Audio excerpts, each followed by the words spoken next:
You're listening to Health Savvy You, where understanding health starts with you.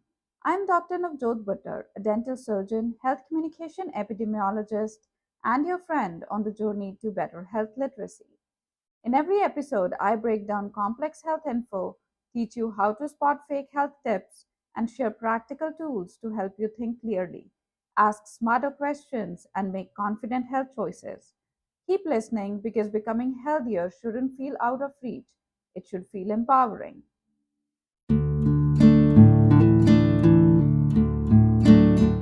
Welcome to Health Savvy You, and thank you so much for tuning in. In today's episode, I have a story to tell you. It's about a kid named Ari who believed that there are giant spiders in their city. But how did they fall for something so absurd? What tricks did their subconscious mind play to make them trust the lies they read online? Ari is about 11 years old, loves peanut butter, weird animal facts, and playing detective on the internet. And one rainy Saturday afternoon, Ari stumbled across something wild online. A headline blazed in red letters: Giant spiders found in subway pipes could eat small dogs. Ari gasped. What? They clicked fast, like lightning fast. Even faster than they clicked on 10 ways to turn your hamster into a ninja.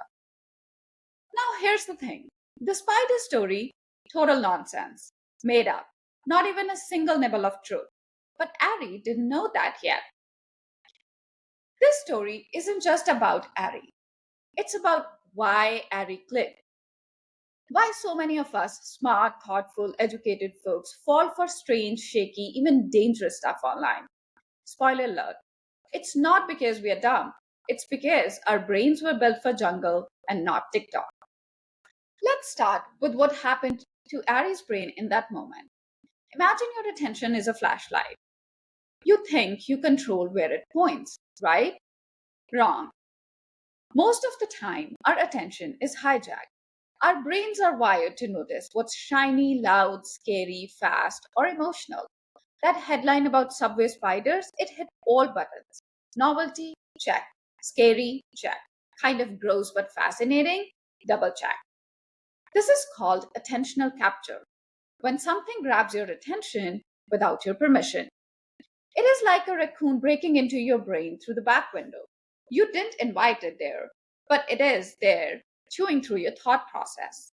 And once that flashlight is shining on something, your brain starts filtering everything else out. That's called tunnel vision. You're focused on the big spider drama now.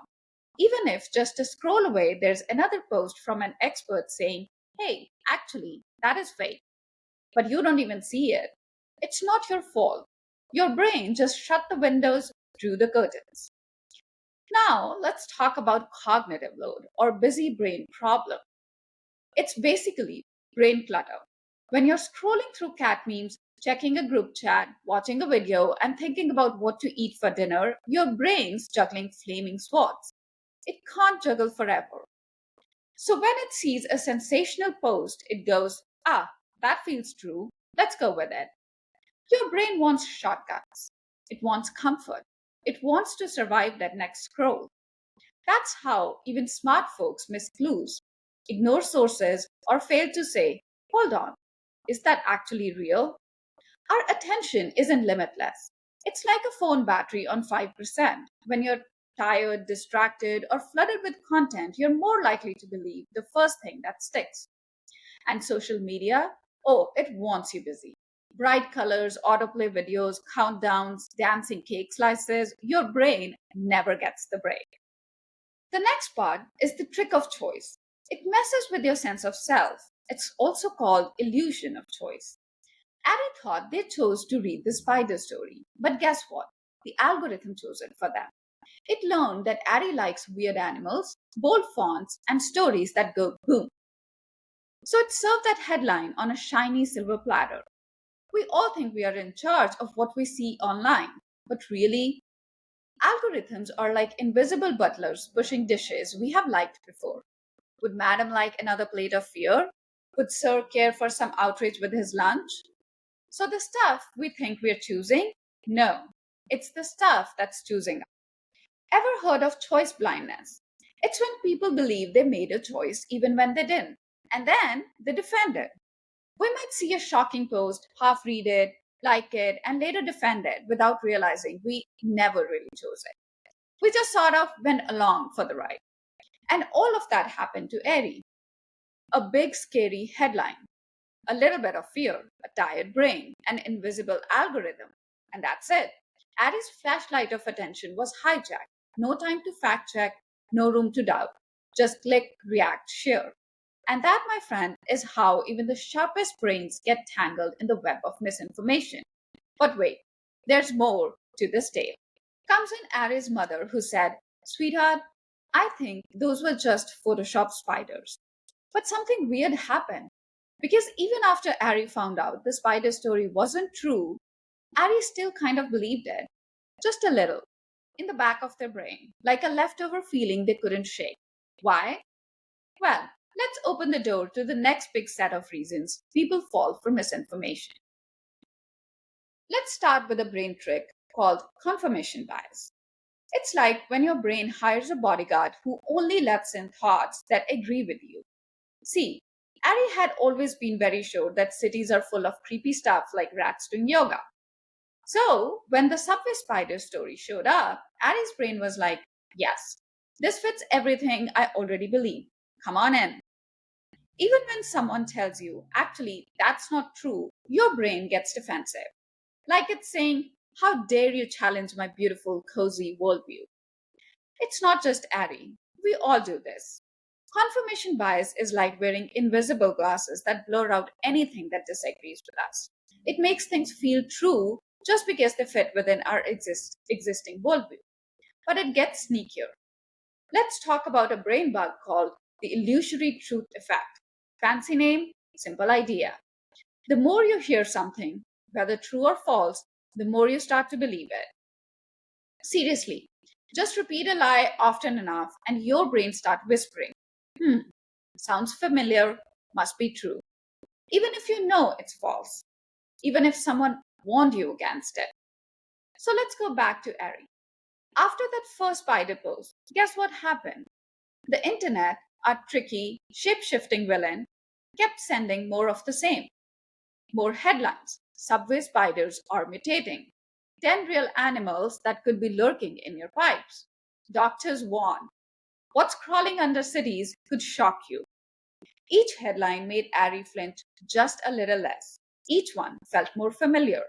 And in Ari's brain, familiar started to feel a lot like true. It's not just spiders. This happens with political claims, health myths, celebrity gossip, you name it. Repetition is equal to comfort, and comfort is equal to truthish vibes. And those vibes, they stick like brain glitter you can't sweep up. And now, here's the twisty part. Sometimes misinformation doesn't just trick you, it also confuses you. Ari eventually found a post saying the subway spider story is 100% fake, totally made up. But right under it, a comment that said, actually, it's real. I saw one with my own eyes. Then, another one that said, scientists are hiding the truth. Ari stared, blinked, felt their brain start to melt. This, my friends, is called confusion induced doubt. When your brain gets conflicting signals, it panics a little. It starts to doubt what it used to believe. Suddenly, even facts, real, solid, boring facts, start to feel shaky.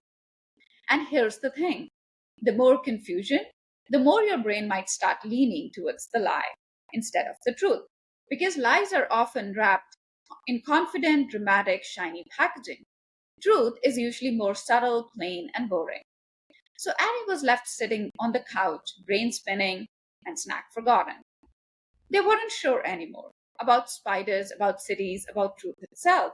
And that's how misinformation works. Not with one giant lie, but with thousand whispers. A sprinkle of fear, a pinch of confusion, until we believe things we were never meant to believe.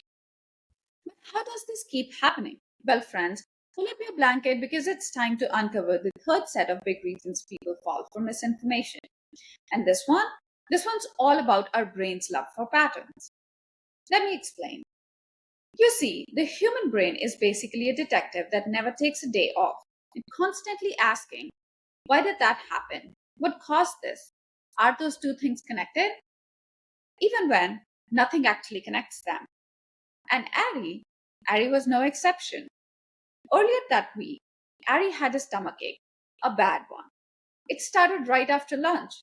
Some leftover spaghetti and a very questionable slice of birthday cake from a week ago. But instead of blaming the cake, Ari's mind zipped to something else. Earlier that morning, while scrolling half awake, they'd seen a TikTok that claimed spider eggs found in tap water. That was all it took. Their brain did the very human thing: connect the dots, find the pattern. Not the right dots, but the most dramatic ones. Ari sat up in bed, clutching their belly and whispering, "Oh no, I drank the spider water." Of course, that wasn't true. The water was fine. There were no spider eggs, just a sketchy cake and a sensitive stomach. But Ari's brain wanted a story, a villain, and the cake, it felt boring. And they also didn't want the blame of eating an old cake. The spider? Now that made it feel like something important was happening. That's what we call the need for causal explanations. Our brains hate randomness. They want everything to have a reason, even if the reason is totally bananas. This is how conspiracy theories start. Not because people are silly, but because people are trying to understand the world. Our brains say if two weird things happen close together, they must be linked, right? There has to be a cause. But sometimes there is no cause. The cake is just old.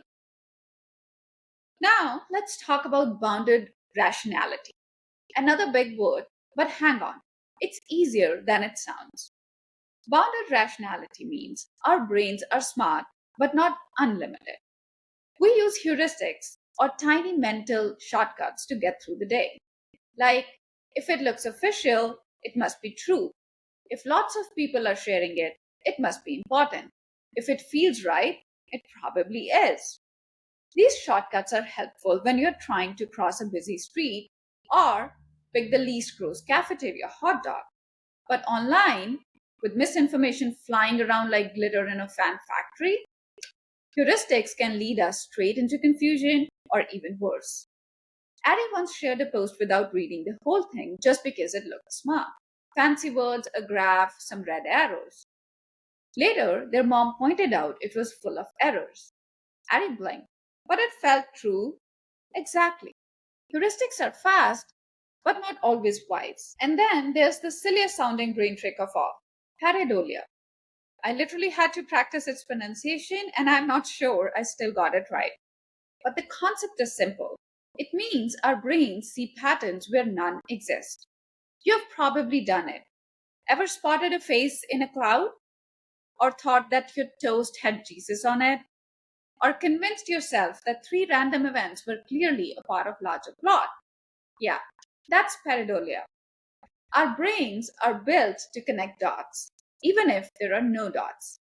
Ari once read three articles in a row about people getting headaches and suddenly believed there was a global headache plot no one was ever talking about. Sometimes we even spot patterns in feelings: bad mood, internet glitch, cough. Our brains mush them together and go, aha, someone's behind this. But the truth is often boring, random, unsatisfying. And our pattern hungry minds just don't like that. So Addie sat there thinking deeply. Their brain was trying so hard to make sense of a messy world.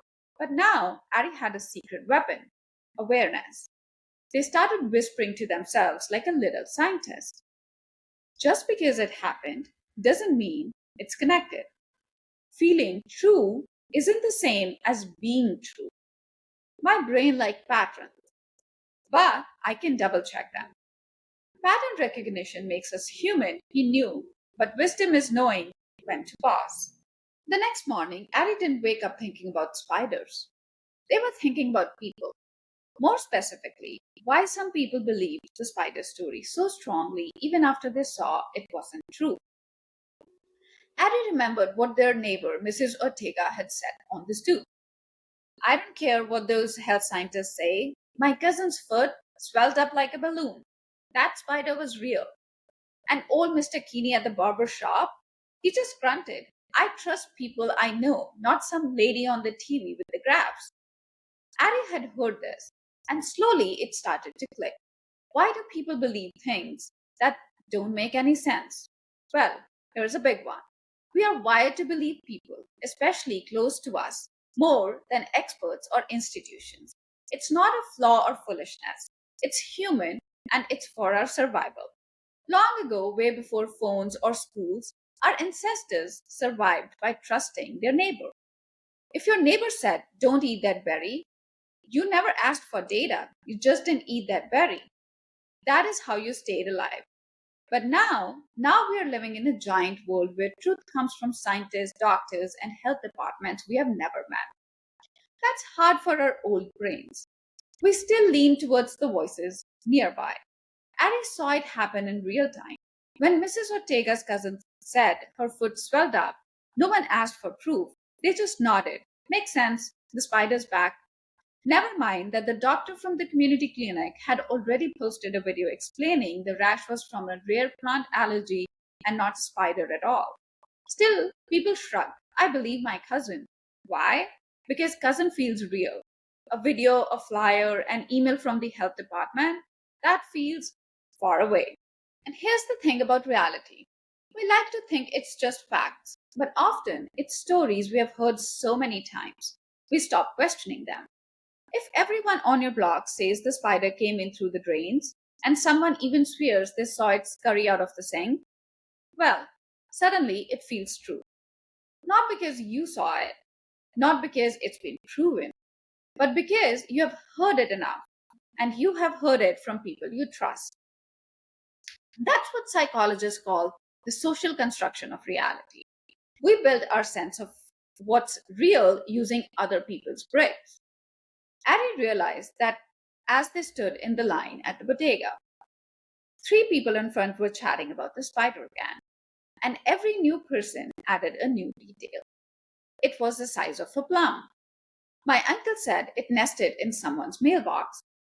I heard it made your voice go high pitched. Ari almost laughed, but then they stopped because for those folks, it wasn't just a story, it was starting to feel like truth. And then there's something that happens, especially with smart people. You know, the type who says, I have done my own research, or I don't just trust the health departments, I think for myself. Now, thinking for yourself, that's good, but sometimes it turns into something tricky, a belief that you understand the world better than the experts. Addie's friend Raya was like that, read a lot, smart as a whip, but she'd gotten into the groove of saying, honestly, I didn't believe anything until I verified it myself. So when Ari showed them the health department's report debunking the spider story, Raya shook her head. Please, they are always hiding stuff. I'll wait until someone independent confirms it. Ari paused. They respected Raya, but that didn't feel like truth seeking anymore. It felt like something else, overconfidence. When we believe we can see clearly, we can always find out if the post is incorrect. We are usually overconfident in our abilities. It's easy to start dismissing people who have spent their whole lives studying this stuff: doctors, scientists, researchers, folks who aren't perfect, sure, but who do know a lot more than your cousin's friend on TikTok. So now Ari understood even more. Falling for misinformation wasn't just about clickbait or brain tricks. It was about who we believe, who we feel connected to, who we trust with our stories. And sometimes that's not the people with lab coats and clipboards. It's the people right next door. Ari had now started noticing things like how people scroll through five news stories while stirring soup, checking text, and talking to their kids, or how no one ever read a full article, just the headline, maybe the first sentence, and they'll still share it. One time, Ari asked their cousin Dylan, did you read the whole thing? Dylan was like, what? No, I got the gist though. But the gist turned out to be wrong. Because here's the problem: people are trying to do too much at once. It's like trying to build a puzzle while bouncing on a trampoline and holding a glass of smoothie. You miss pieces, you drop things, you just grab whatever fits, even if it doesn't belong. That's what happens when we scroll, click, watch, and talk all at once. Our brains don't slow down enough to ask, is this true? It just says, oh, close enough. And misinformation, it loves that our brains don't question. Then there's how the stories keep changing. On Monday, the news says that it's a mysterious spider. By Wednesday, it was a fungus. By Friday, someone's blaming scientists for creating these spiders. And each version sounds like a new truth. But no one's announcing, hey, we were wrong on Monday. Sorry. So what happens? People get confused. They stop trusting updates. They just stick with the version that felt clearest or scariest.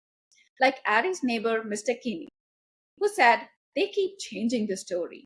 I'm gonna believe the first one I heard, which unfortunately was the wrong one. Ari didn't blame him because honestly, trying to keep up was exhausting. Checking sources, reading corrections, clicking links, that takes work. And sometimes your brain says, no thanks. It's like grocery shopping after a long day. You just grab the frozen pizza and go home.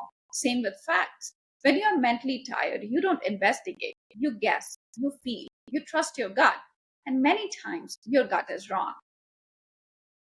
And then there's the biggest trick of all, and my final point, emotions. Fake stories don't always try to convince you, they try to shake you, make you afraid or angry or shocked. They push your brain into a panic mode, fight, flight. And once you're hijacked by emotion, it's like your thinking brain takes a nap. You just react. That's why the spider story spread so fast. It had the right mix, gross enough to go viral, scary enough to stick, familiar enough to feel true. Even Ari felt a little twitchy walking into the bathroom that night. That's how fear works. It lingers. Ari sat by the window again, same place where it all started. The spider was long gone now, probably never even dangerous, just a regular eight-legged roommate. But the story, oh, the story had legs. It reminded Ari of something big. For people, truth isn't just about facts, it's about feelings, timings, trust, and attention. And if we do not slow down, if we don't question how we feel when we read something, we'll keep falling for stories that sound true, even if they are not. So, next time you hear something wild, pause, breathe. Remember, your attention is powerful, your attention is precious, and sometimes it's being played like a puppet on strings. Ask, who told me this? Why do I believe it? Am I reacting or am I thinking? And remember Eric, just a curious soul with a big heart sitting by the window asking the right questions, not believing and sharing every post they saw. That's the end of the spider in the subway story. I hope you liked it and learned from it how our subconscious brains play a huge part into making us fall for misinformation. In the next episode, we'll talk about the biggest invisible force of all, social influence behind misinformation. Remember that together we can curb this problem. So if you haven't already, make sure to subscribe to Health Savvy You. It's available on Apple Podcasts, Spotify, and YouTube. That way you'll know as soon as the next episode drops. I will see you again in 2 weeks. Until then, stay savvy, stay healthy. Thank you for tuning into Health Savvy You. I hope today's episode brought you one step closer to feeling confident, curious, and in control of your health. If you found this episode helpful, share it with someone you care about. Keep learning and remember, health literacy is for everyone, including you. Be sure to follow or subscribe so you never miss a new episode. I have got more great conversations coming your way. See you next time, and until then, stay savvy, stay healthy.